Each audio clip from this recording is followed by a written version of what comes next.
Hello बच्चों, हम आज डिसीज में पढ़ रहे हैं टाइफाइड। टाइफाइड कॉमनली देखा जाने वाला डिसीज है विच अफेक्ट योर बॉडी, हमारे बॉडी को अफेक्ट करता है और ये इन्फेक्शियस कम्युनिकेबल डिसीज है जो एक पर्सन से दूसरे पर्सन में डायरेक्टली ट्रांसफ़र हो सकता है। और स्पेशली ये होने वाला जो डिसीज है वाटर बॉर्न डिसीज है, मतलब इन्फेक्टेड फूड और इन्फेक्टेड वाटर से होने वाला डिसीज है टाइफाइड। और इसका कॉजेटिव एजेंट जो होता है जिसकी वजह से ये होता है वो बैक्टीरिया है। कॉजेटिव एजेंट वो बैक्टीरिया है जिसका नाम है साल्मोनेला टाइफी। ये साल्मोनेला टाइफी नाम का जो बैक्टीरिया है वो बैसिलस सेप बैक्टीरिया है और इस बैक्टीरिया के ऊपर एक कोटिंग होती है, मतलब मेम्ब्रेन के ऊपर एक कोटिंग होती है जिसको कंसिडर किया है ओ एंटीजन।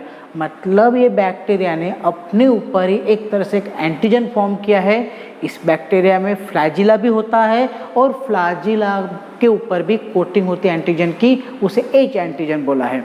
तो ये जो बैक्टीरिया होता है इसके प्लाज्मा मेम्ब्रेन के ऊपर जो होता है वो है ओ एंटीजन और इसके फ्लैजिला के ऊपर जो होता है एंटीजन वो है एच एंटीजन। ये दो एंटीजन की वजह से ये बैक्टीरिया आसानी से सर्वाइव कर लेता है और किसी भी चीज़ से डिस्ट्रॉय नहीं हो पाता, एंटीबॉडी अटैक से अपने आप को प्रिवेंट कर लेता है। तो इस कारण से ये ज़्यादा दिनों तक हमारे बॉडी में सर्वाइव कर सकता है और इसीलिए टाइफाइड की ट्रीटमेंट लॉन्ग टर्म तक चलती है बच्चों। तो टाइफाइड होना एक बैक्टीरियल डिसीज है, उस बैक्टीरिया का नाम है साल्मोनेला टाइफी और ये बैसिलस सेप का बैक्टीरिया ग्राम नेगेटिव बैक्टीरिया है।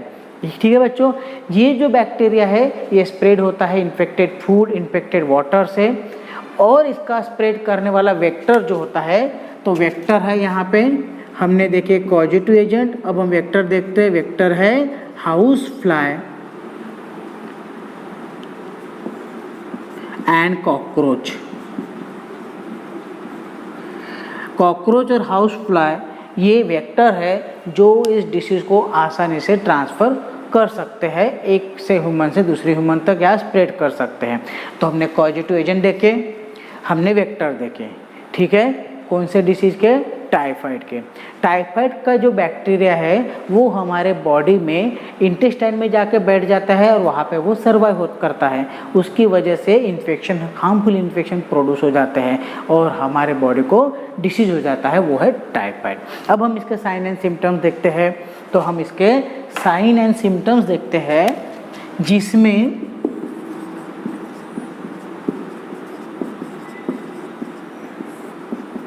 नंबर 1 का सिम्टम देखेंगे फीवर, लेकिन हाई फीवर। कितना? 104 डिग्री फ़ारेनहाइट। जनरली कोई भी डिसीज होता है तो उसमें फीवर आता है क्योंकि फीवर ये क्या है, प्रोटेक्टिव सिम्टम्स है जो ये बताते हैं कि बॉडी में कुछ तो भी एबनॉर्मल हुआ है, उसके लिए बॉडी में फीवर आता है। तो वो कम से कम कितना होता है? 100 डिग्री फ़ारेनहाइट तक होता है। नॉर्मल टेम्परेचर 97.4 डिग्री फ़ारेनहाइट होता है और हाई टेम्परेचर ज़्यादा से ज़्यादा 100 डिग्री फ़ारेनहाइट होता है। लेकिन टाइफाइड में 104 डिग्री फ़ारेनहाइट तक टेम्परेचर बढ़ जाता है। क्यों? क्योंकि इसके पीछे वजह भी एक होती है, इतने हाई टेम्परेचर पे कोई भी बैक्टीरिया, कोई भी वायरस या माइक्रो ऑर्गेनिजम्स सर्वाइव नहीं कर पाते हैं, इसलिए उनको डिस्ट्रॉय करने के लिए बॉडी अपना टेम्परेचर इतने तक बढ़ा देती है ताकि इस टाइफाइड के जो कॉजेटिव एजेंट है वो डिस्ट्रॉय हो जाए और बॉडी नॉर्मल फंक्शन करने लगे। तो ये सबसे बढ़िया एग्जाम्पल है। तो इसका सिम्टम्स में आता है फीवर, हाई फीवर, उसके बाद आता है abdominal pain,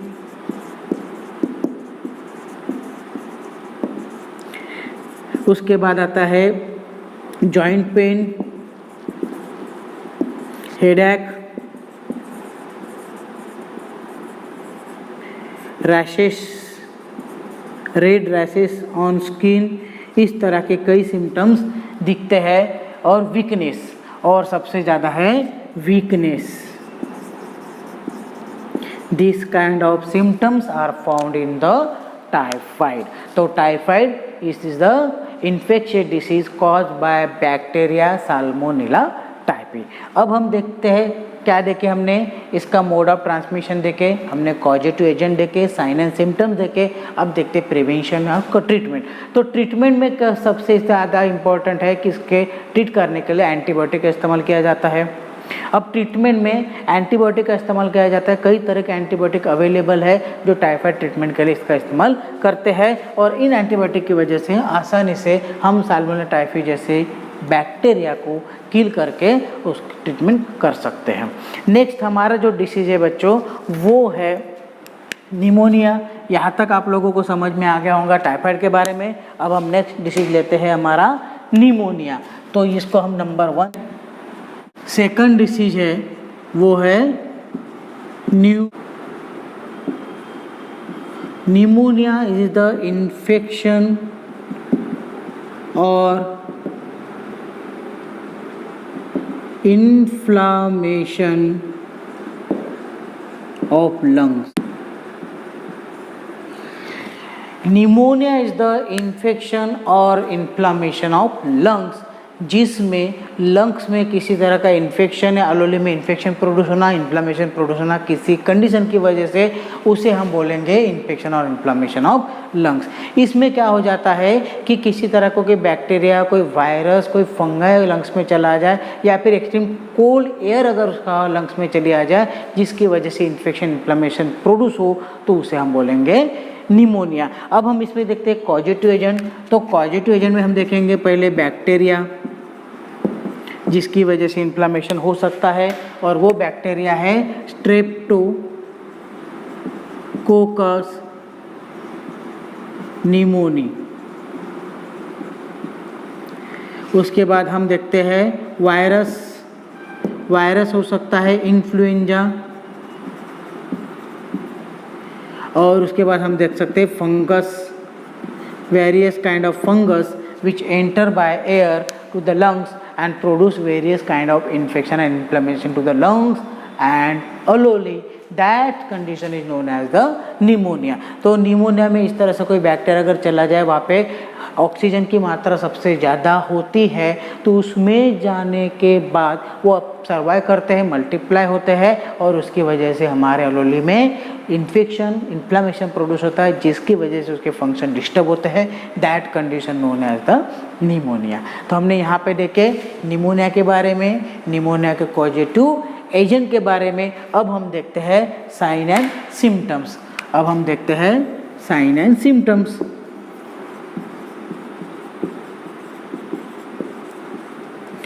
sign and symptoms में हम देखते हैं ब्रीथलेसनेस, सांस लेने में तकलीफ होना, and disturb function and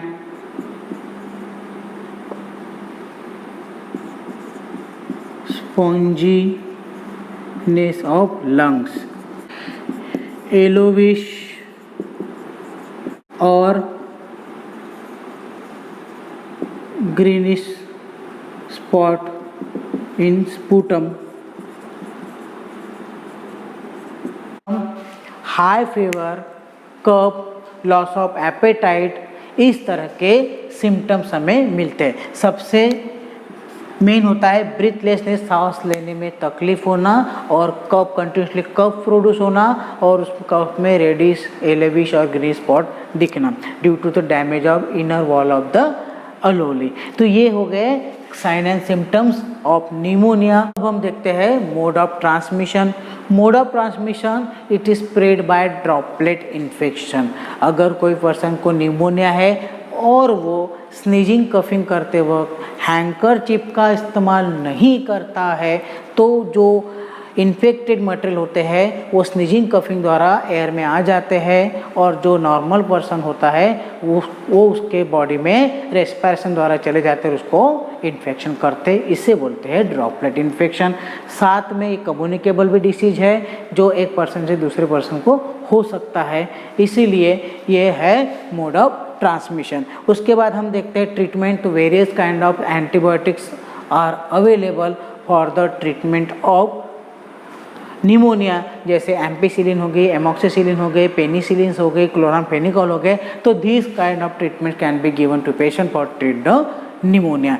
main important part यह है कि हमें प्रिवेंशन कंट्रोल ज़्यादा अच्छे से करना है ताकि निमोनिया जैसा डिसीज हो ना पाए। इसमें प्रिवेंशन ये करना है कि हमें ऐसे कंडीशन से अपने आप को बचाना है। स्नीजिंग कफिंग करते वक्त हैंकरचिप रखना है, हाथों को बार बार वॉश करना है और अल्कोहल बेस्ड सैनिटाइजर का इस्तेमाल करना है, और साथ में हमें हमेशा मास्क पहन के रहना है। हमें वैक्सीनेशन भी करना है। निमोनिया के लिए वैक्सीन अवेलेबल है, स्पेशली इन्फ्लुएंजा और स्ट्रेप्टोकोकस बैक्टीरिया के लिए वैक्सीन अवेलेबल है। अगर हम वैक्सीन लेते हैं तो हमें आगे से इन्फेक्शन ऑफ निमोनिया नहीं होगा। उसके बाद हमारा नेक्स्ट डिसीज है बच्चों, वो है कॉमन कोल्ड। उसके बाद हमारा नेक्स्ट डिसीज है वो है कॉमन कोल्ड।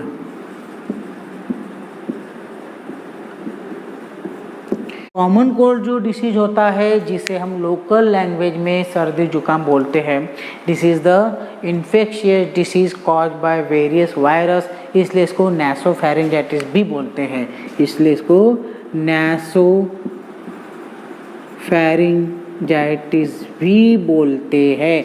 ये कई तरह के वायरस से होने वाला डिसीज, रीनो वायरस और दूसरा है कोरोना वायरस, ये वायरस से होने वाला डिसीज है कॉमन कोल्ड। इसमें इस तरह के वायरस हमारे रेस्पिरेटरी ट्रैक में एंटर करते हैं, स्पेशली अपर रेस्पिरेटरी ट्रैक में यह जब एंटर करते हैं तो हमारी बॉडी इनके प्रोटेक्शन में कुछ सिक्रेशन प्रोड्यूस करती है ताकि इनको बॉडी से रिमूव करके बाहर एक्सपेल किया जाए, और वो सिक्रेशन होता है एक्सट्रीम म्यूकस, तो उसमें इस तरह से कफिंग स्नीजिंग प्रोड्यूस हो जाती है। तो ये हो गया कॉमन कोल्ड। ये कॉमन कोल्ड क्या है, वायरल इन्फेक्शन डिसीज है जो वायरस से होता है। इसमें सिम्टम्स क्या होते हैं, तो इसमें sneezing, coughing, running nose, watery eyes, fever, body pain, इस तरह के सिम्टम्स इसमें दिखते हैं। नाउ सबसे बेटर है कि कॉमन कोल्ड जैसे इन्फेक्शन में हमें प्रिवेंशन कंट्रोल करना बहुत ज़रूरी है, क्योंकि कॉमनली अगर हम किसी एक पेशेंट को होता है तो उसके साथ उसके घर के सभी लोगों को, वो मेंबर्स को वो स्प्रेड हो जाता है, क्योंकि ये हाईली कम्युनिकेबल इन्फेक्शियस डिसीज है। तो इसमें हमें क्या प्रिवेंशन कंट्रोल करना है, हमें हमारे हाथ अच्छे से साबुन से धोना है, wash our hand with soap. उसके साथ में हमें कुछ डिस्टेंस मेंटेन करके रखना है ताकि हमारे इन्फेक्शन हमारे घर के मेंबर को या किसी को ना हो सके। स्नीजिंग कफिंग करते वक्त हैंकरचिप का इस्तेमाल करना है या फिर मास्क का इस्तेमाल करना है। साथ में हमें अल्कोहल बेस्ड सैनिटाइजर का इस्तेमाल करते रहना है जिसकी वजह से ये स्प्रेड ना हो सके। तो यहाँ तक आपको समझ में आ गया होगा बच्चों। हमने किए पहला टाइफाइड जो साल्मोनेला टाइफी से होता है, फिर हम देख रहे हैं pneumonia, this is the inflammatory condition of lungs. उसके बाद देखिए कॉमन कोल्ड जिसे सर्दी जुकाम बोलते हैं, जो वायरल इन्फेक्शन है जिसमें वही कॉमन सिम्टम्स दिखते हैं जो कोरोना वायरस के सिम्टम्स में इंक्लूड किए गए हैं। ठीक है बच्चों, तो आप इसे नोट डाउन कर लीजिए, हम आगे का कंटिन्यू करते हैं। हमारा नेक्स्ट डिसीज है बच्चों, वो है रिंगवर्म। वो है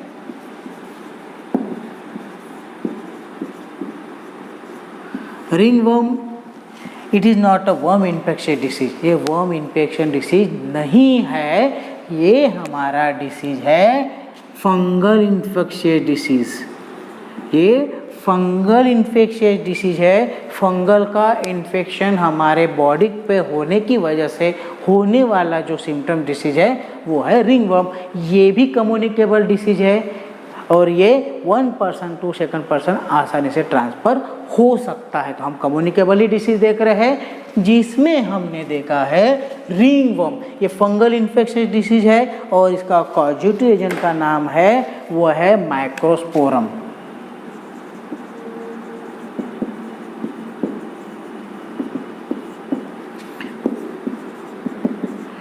Microsporum and second is the Trichophyton. ये दो तरह के फंगस इन्फेक्शन हमारे बॉडी में होते हैं और ये जो डिसीज प्रोड्यूस करते हैं उसका नाम रिंगवर्म है। रिंगवर्म में क्या होता है कि हमारे स्किन या नेल या फिर हेयर में जो केराटिन होते हैं, केराटिन सेल होते हैं, ये फंगस उस केराटिन सेल के ऊपर डिपेंड रहते हैं, उससे नरिशमेंट लेते हैं और अपने आप को ग्रोथ करते हैं। इसलिए केराटिन कहाँ होते हैं, स्किन, नेल एंड हेयर में। तो ये केराटिन के ऊपर डिपेंड रहने वाले फंगस होते हैं जो उसमें से नरिशमेंट लेते हैं और अपने आप को मल्टीप्लाई करते हैं, जिसकी वजह से इन्फेक्शन प्रोड्यूस होता है। तो ये हो गया हमारा क्या, रिंगवर्म इन्फेक्शन। केराटिनिन सेल के ऊपर डिपेंड रहने वाले फंगस द्वारा प्रोड्यूस करने वाले infectious disease is known as the ringworm. अब इसको रिंगवर्म नाम इसलिए दिया है कि जब इसका इन्फेक्शन हमारे स्किन के ऊपर होता है तब स्किन के ऊपर रेडिश कलर के एक तरह से रिंग फॉर्म हो जाती है और इसीलिए इसको नाम दिया है रिंगवर्म। तो देखते हैं साइन एंड सिम्टम्स में, साइंस एंड सिम्टम्स में देखते हैं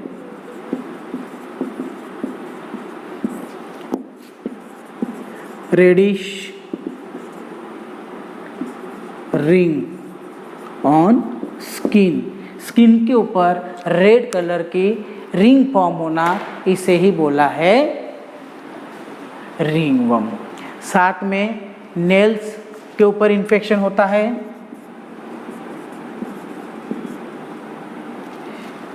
थिक एंड डिसकलर हो जाते हैं। नेल के ऊपर भी इन्फेक्शन प्रोड्यूस करता है जिसकी वजह से नेल थिक हो जाते हैं, डिसकलर हो जाते हैं और स्किन से या बॉडी से निकल जाते हैं। तो उस तरह का इन्फेक्शन प्रोड्यूस करता है फंगल इन्फेक्शन।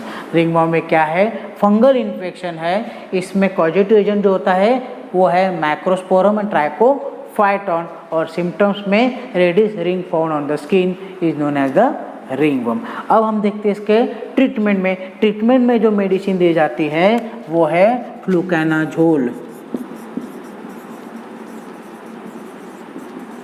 कीटोकोनाजोल, इंट्राकोनाजोल, इस तरह के मेडिसिन का इस्तेमाल करके हम इस रिंगवर्म इन्फेक्शन को ट्रीट कर सकते हैं। और इसका मोड ऑफ ट्रांसमिशन है बच्चों, इसका मोड ऑफ ट्रांसमिशन होता है कि ये इन्फेक्टेड क्लॉथ, इन्फेक्टेड कोम से द्वारा एक पर्सन से दूसरे पर्सन में आसानी से ट्रांसफर हो सकता है।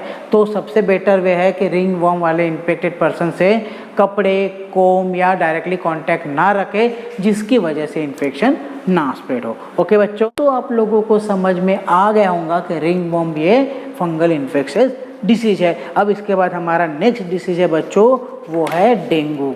हमारा नेक्स्ट डिसीज है वो है डेंगू।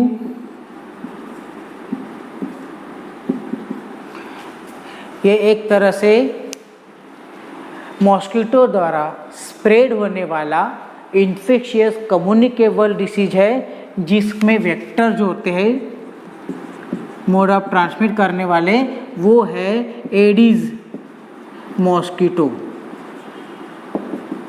ये अपने साथ वायरस, डेंगू वायरस को ट्रांसफ़र करती है। मतलब कॉजेटिव एजेंट क्या है, वायरस, और वेक्टर क्या है, एडिस मॉस्किटो। इस वायरस को वो अपने साथ कैरी करके ले जाती है और नॉर्मल पर्सन को इन्फेक्टेड करती है। डेंगू ये भी इन्फेक्शियस डिसीज है, ये मॉस्किटो द्वारा स्प्रेड होता है। वो कौन सी मॉस्किटो है, एडिस इजिप्ट नाम की मॉस्किटो द्वारा ये स्प्रेड होता है। और ये मॉस्किटो अपने साथ डेंगू वायरस कैरी करके ले जाती है। जब किसी नॉर्मल पर्सन को ये बाइट करती है तो डेंगू वायरस उसके बॉडी में एंटर करते हैं और उसके बाद वो पर्सन इन्फेक्टेड हो जाता है डेंगू से। इसमें क्या हो जाता है, तो वो वायरस फास्टली डिस्ट्रीब्यूट होता है जिसमें high fever, body pain, headache produce होता है। और ये जो वायरस है वो पूरे बॉडी में सर्कुलेट हो जाता है जिसमें ज़्यादा सिचुएशन अगर हो जाए डेंजर तो पेशेंट डेथ होने की पॉसिबिलिटी ज़्यादा रहती है। तो ये हो गया डिसीजेस जो हमने अब तक किए। अब हम इसके बाद कंटिन्यूस में देखते हैं नेक्स्ट डिसीज। तो आप इसे नोट डाउन कर लीजिए बच्चों, हम आगे चलते हैं। अब हमारा नेक्स्ट डिसीज है बच्चों, वो है कैंसर। वो है कैंसर। कैंसर एक ऐसी सिचुएशन है जहाँ पे uncontrol abnormal excessive growth of cell होता है, उसे ही बोलते हैं कैंसर।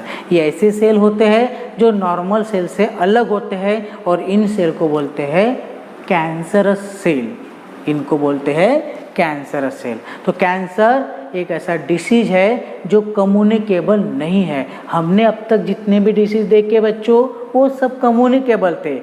अब हम जो देख रहे हैं वो नॉन कम्युनिकेबल डिसीज है, और कैंसर ये एक ऐसा डिसीज है वो है नॉन कम्युनिकेबल। इसमें क्या होता है, uncontrol abnormal excessive mitotic division of cell is known as cancer, उसे बोलते हैं कैंसर।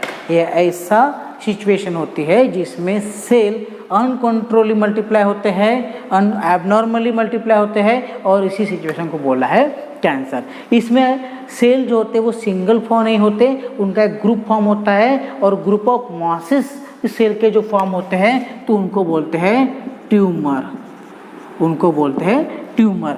जब इस तरह के एबनॉर्मली सेल ग्रोथ हो जाते हैं तो उनका एक ग्रुप फॉर्म हो जाता है, ग्रुप ऑफ मासेस फॉर्म हो जाते हैं, और मासेस की वजह से जो लस्टर फॉर्म होता है उसे ही बोलते हैं ट्यूमर। ये ट्यूमर कहीं भी हो सकते, इसके ओरिजिन बॉडी में कहीं पे भी हो सकते, किसी भी पार्ट, किसी भी ऑर्गन, किसी भी टिश्यू में इनकी ओरिजिन हो सकती है। एक तो ये वहाँ पे स्टेबल रहेंगे, या फिर वो पूरे बॉडी में स्प्रेड हो जाएंगे।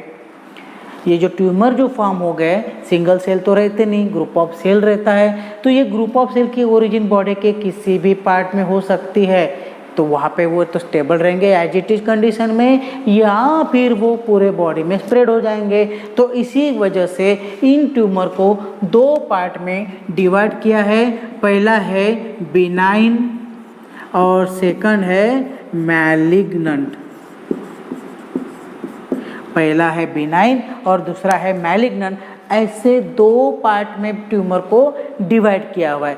बिनाइन मतलब एक ऐसा ट्यूमर होता है जो जहाँ पे उसकी ओरिजिन हुई है वो उसी जगह एज इट इज कंडीशन में बना हुआ है, वो उस जगह से मूव होके कहीं बॉडी पार्ट में नहीं जा रहा, उसी जगह पे है, तो वो हो गया बिनाइन ट्यूमर। ये हार्मफुल होते हैं लेकिन उतने ज़्यादा नहीं। अगर एग्जाम्पल के तौर पे अगर हम इसको देखते हैं तो वो हम एग्जाम्पल देंगे ब्रेन ट्यूमर। ब्रेन में जब ट्यूमर फॉर्म होता है तो ब्रेन में ही रहता है, वो ब्रेन से बाहर निकल के कहीं और स्प्रेड नहीं होता, तो ऐसे ट्यूमर को बिनाइन ट्यूमर बोलेंगे।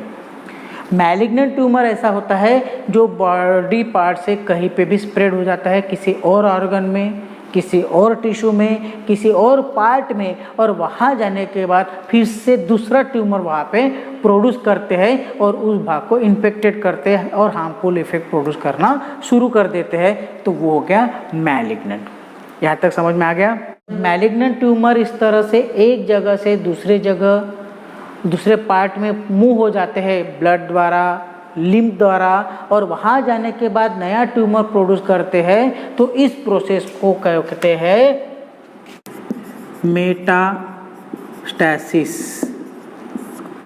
Metastasis, the process in which tumour cells transfer from one organ to another organ, one tissue to another tissue with the help of blood and lymph and produce new tumor at that place is known as the metastasis। ये हो गया malignant tumour. ये एक जगह पे stable नहीं रहता, वो पूरे बॉडी में स्प्रेड होता है और वहाँ जाने के बाद फिर से नया ट्यूमर फॉर्म करता है और वहाँ के नॉर्मल सेल को डिस्ट्रॉय कर देता है। अब ये जो ट्यूमर सेल होते हैं इनको खुद को नरिशमेंट चाहिए होता है, और खुद को नरिशमेंट देने के लिए वो आजू बाजू के जो नॉर्मल बॉडी सेल होते हैं उनमें से नरिशमेंट खींच लेते हैं, जिसकी वजह से वो नॉर्मल सेल डिस्ट्रॉय हो जाते हैं और बॉडी धीरे धीरे क्या हो जाती है, वीक हो जाती है, और उससे पेशेंट की डेथ हो जाती है। तो ये हो गया कैंसर ट्यूमर के बारे में। दो टाइप हमने देखे, बिनाइन एंड मैलिग्नेंट। अब हम देखते हैं टाइप ऑफ कैंसर। अब कौन से टाइप के कैंसर हो सकते हैं तो हम वन बाय वन देखेंगे। अभी तो हम देखते हैं types of cancer.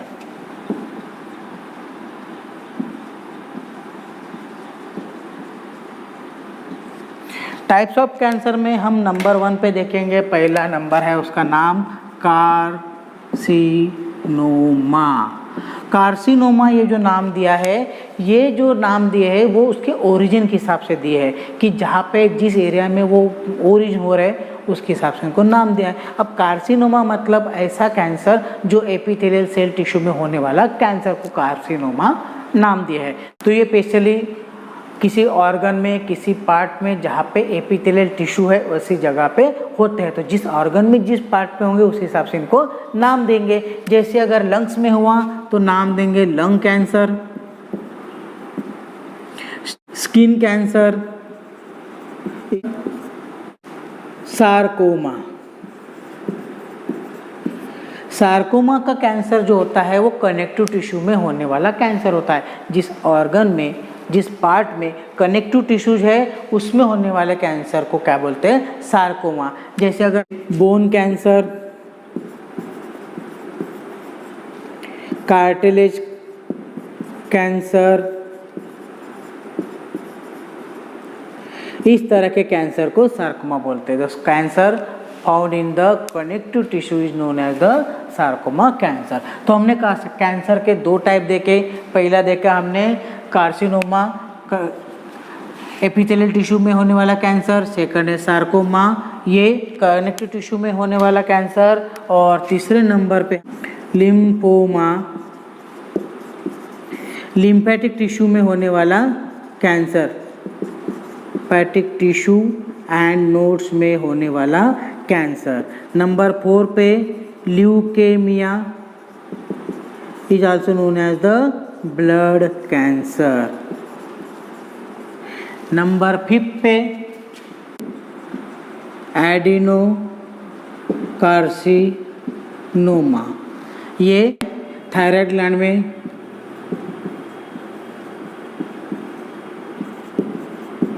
Adrenal cortex में, इस तरह के एंडोक्राइन ग्लैंड में होने वाले कैंसर को एडिनोकार्सिनोमा बोलते हैं। तो कैंसर के टाइप हमने कौन से देखे? पहले देखे कार्सिनोमा, एपिथेलियल टिश्यू में होने वाला कैंसर, सार्कोमा कनेक्टिव टिश्यू में होने वाला cancer, lymphoma lymph node lymph tissue में होने वाला कैंसर, ल्यूकेमिया ब्लड कैंसर मतलब WBC को होने वाला कैंसर, और एडिनोकार्सिनोमा एक एंडोक्राइन ग्लैंड्स में होने वाला कैंसर। तो हमने यहाँ पे देखे वेरियस टाइप ऑफ कैंसर। अब हम आगे चलते हैं जिसमें देखते हैं causes of cancer.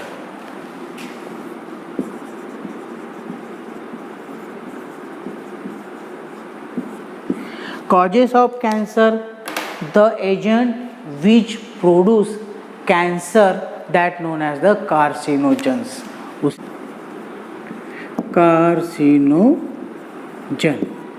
the agent which produce cancer is known as the carcinogen, मतलब causes of cancer। अब ये कई तरह के हो सकते हैं, कई तरह के। जैसे अगर हम केमिकल में देखते हैं, केमिकल एजेंट और सब्सटेंस विच प्रोड्यूस कैंसर, तो कौन से हो सकते हैं? जैसे अपना टोबैको, ये भी हो सकता है। कई केमिकल कंपाउंड्स हो सकते हैं। तो जिनके द्वारा कैंसर प्रोड्यूस हो सकता है वो हो गए केमिकल सब्सटेंस, केमिकल कंपाउंड्स जिनके द्वारा कैंसर हो सकता है।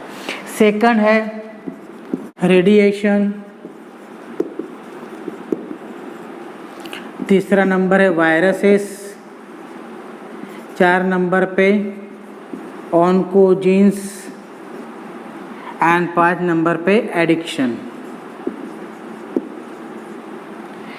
इस तरह से ये जो है ये सब्सटेंसेस कैंसर प्रोड्यूस कर सकते हैं। पहला हमने देखे केमिकल ऐसे सब्सटेंस, केमिकल कंपाउंड्स हो सकते हैं जिनके द्वारा कैंसर हो सकता है। जैसे निकोटिन हो गया, कैफीन हो गया, और कई सारे केमिकल सब्सटेंसेस हो सकते हैं जिनके द्वारा कैंसर हो सकता है। सेकंड है रेडिएशन, रेडिएशन से भी कैंसर होता है। अल्ट्रावायलेट रेज से द्वारा, एक्सरे द्वारा, गामा रेज द्वारा, इनके द्वारा भी कैंसर हो सकता है।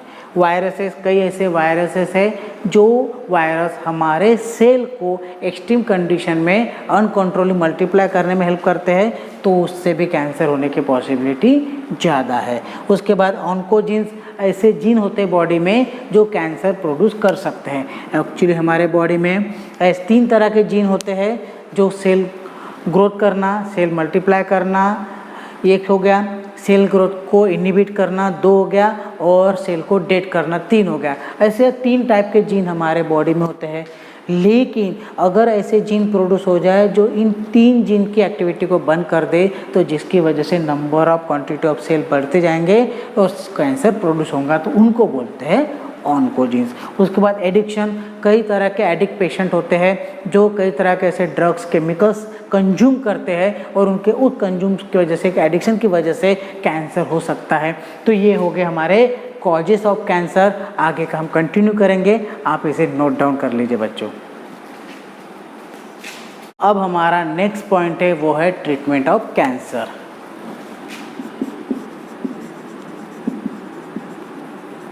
ट्रीटमेंट में कई तरह के हो सकते हैं, जैसे कीमोथेरापी हो गई, रेडिएशन थेरापी हो गई,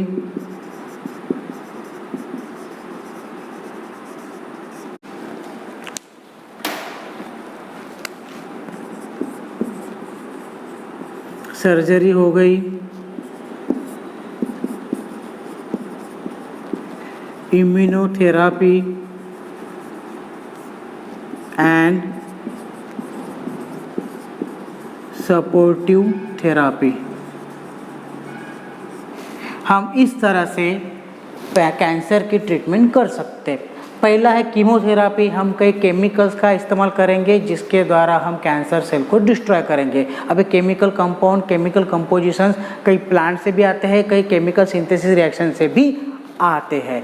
तो कीमोथेरापी में कई ड्रग्स होते हैं जिनका इस्तेमाल करके हम पेशेंट को रिकवर कर सकते हैं, जिसमें है विनका प्लांट से मिलने वाला विनक्रिस्टिन, विनब्लास्टिन, ऐसी ये ड्रग्स है, इनको आइसोलेटेड करके उसका इंजेक्शन बनाया जाता है और वो एज ए कीमोथेरापी करके पेशेंट को दिया जाता है। तो ऐसे कई ड्रग्स, कई केमिकल्स अवेलेबल है एज ए मेडिसिन जिनकी ट्रीटमेंट में इस्तेमाल किया जाता है, उसे बोलते हैं कीमोथेरापी। केमिकल द्वारा थेरापी करना मतलब कीमोथेरापी। सेकंड में रेडिएशन थेरापी। हाँ, हम कई तरह के रेडिएशन का इस्तेमाल करके भी थेरापी कर सकते हैं, जैसे आयोडीन का रेडिएशन इस्तेमाल करके हम कर सकते हैं, कोबाल्ट का या आयोडीन का रेडिएशन करके थेरापी कर सकते हैं, अल्ट्रावायलेट से भी थेरापी कर सकते हैं। इस तरह से हम रेडिएशन थेरापी द्वारा कैंसर सेल को आसानी से डिस्ट्रॉय कर सकते हैं। उसके बाद सर्जरी करके, जैसे मैंने बताया था ब्रेन ट्यूमर, अगर ब्रेन में छोटा सा ट्यूमर है और वो कहीं मूव नहीं हो रहा है, तो सर्जरी करके ट्यूमर को निकाल दिए, तो उसके द्वारा भी हम उसकी ट्रीटमेंट आसानी से कर सकते हैं। तो ऐसे कई ट्यूमर्स होते हैं जो बॉडी में कई जगह पे बन जाते हैं, तो सर्जरी द्वारा रिमूव कर दिए तो वो कैंसर पेशेंट क्योर हो जाता है।